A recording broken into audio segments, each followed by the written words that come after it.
Group whose stated purpose for being is to kill Jews. This was an act of sheer evil.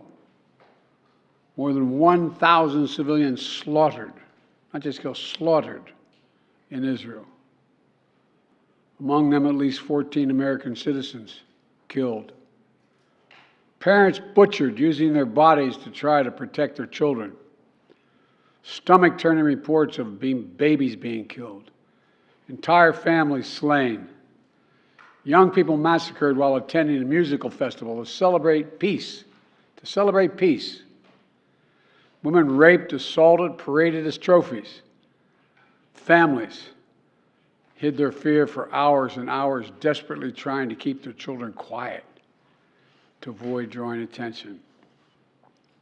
And thousands of wounded, alive but carrying with them the bullet holes and the shrapnel wounds and the memory of what they endured. You all know these traumas never go away.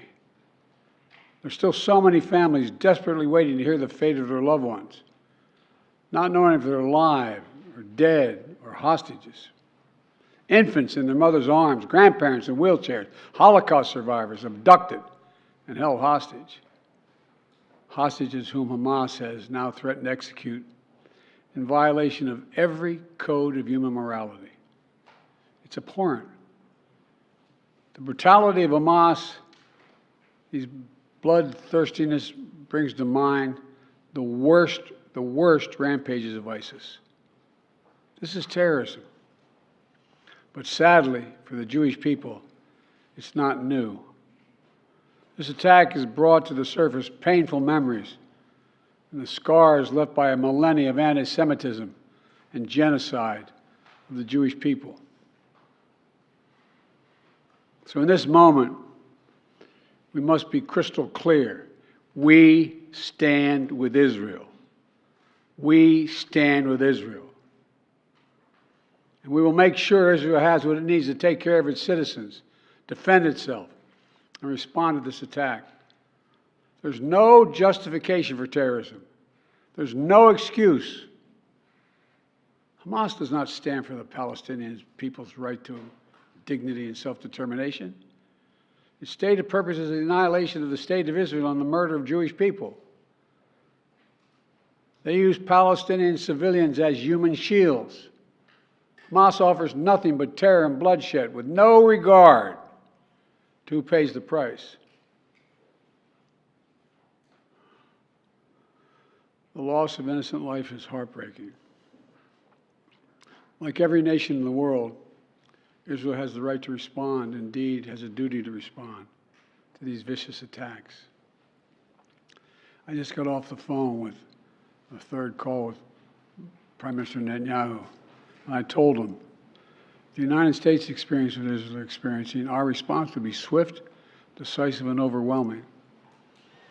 We also discussed how democracies like Israel and the United States are stronger and more secure when we act according to the rule of law.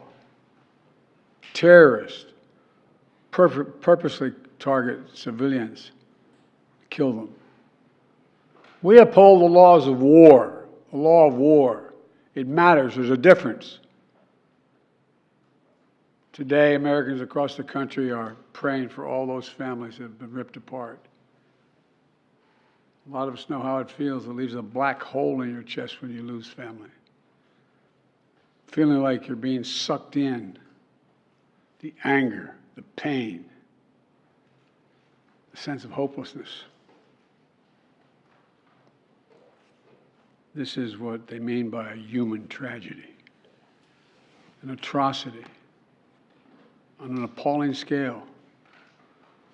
But we're going to continue to stand united, supporting the people of Israel who are suffering unspeakable losses and opposing the hatred and violence of terrorism. My team has been in near constant communication with our Israeli partners and partners all across the region and the world from the moment this crisis began. We're surging additional military assistance, including ammunition and interceptors, to replenish Iron Dome. We're going to make sure that Israel does not run out of these critical assets to defend its cities and its citizens. My administration has consulted closely with Congress throughout this crisis. And when Congress returns, we're going to ask them to take urgent action to fund the national security requirements of our critical partners. This is not about party or politics. This is about the security of our world, the security of the United States of America. We now know that American citizens are among those being held by Hamas. I've directed my team to share intelligence and deploy additional experts from across the United States government to consult with and advise Israeli counterparts on hostage recovery efforts. Because as president, I have no higher priority than the safety of Americans being held hostage around the world. The United States has also enhanced our military force posture in the region to strengthen our deterrence. The Department of Defense has moved the USS Gerald R. Ford Carrier Strike Group to the Eastern Mediterranean and bolstered our fighter aircraft presence. And we stand ready to move in additional assets as needed.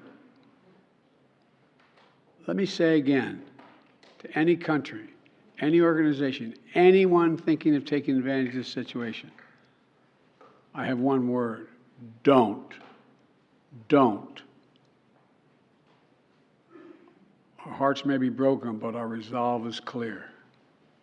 Yesterday, I also spoke with the leaders of France, Germany, Italy, and UK to discuss the latest developments with our European allies and coordinate our united response. This comes on top of days of steady engagement with partners across the region. We're also taking steps at home. In cities across the United States of America, police departments have stepped up security around centers of Jewish life. The Department of Homeland Security and the Federal Bureau of Investigation are working closely with state and local law enforcement and Jewish community partners to identify and disrupt any domestic threat that could emerge in connection with these horrific attacks. This is a moment for the United States to come together, to grieve with those who are mourning. Let's be real clear. There is no place for hate in America. Not against Jews, not against Muslims, not against anybody. What we reject is terrorism. We condemn the indiscriminate evil, just as we've always done. That's what America stands for. You know, just over 50 years ago, I was thinking about it this morning, talking to the Secretary of State, the Vice President in my office. Over 50 years ago, as a young senator, I visited Israel for the first time as a newly elected senator. And I had a long, long trip, a meeting with Golda Meir in her office just before the Yom Kippur War. And I guess she could see the consternation on my face as she described what was being faced. They were facing. We walked outside in that sort of hallway outside her office to have some photos. She looked at me all of a sudden and said, "Would you like to have a photograph?" And so I got up and followed her out. We were standing there silent, looking at the press. She could tell, I guess, I was concerned. She leaned over and whispered to me, she said, "Don't worry, Senator Biden. We have a secret weapon here in Israel." My word is what she said. We have no place else to go. We have no place else to go. For 75 years, Israel has stood as the ultimate guarantor of the security of Jewish people around the world, so that the atrocities of the past could never happen again. And let there be no doubt, the United States has Israel's back. We will make sure the Jewish and democratic state of Israel can defend itself today, tomorrow, as we always have. It's as simple as that. These atrocities have been sickening. We're with Israel. Let's make no mistake. Thank you.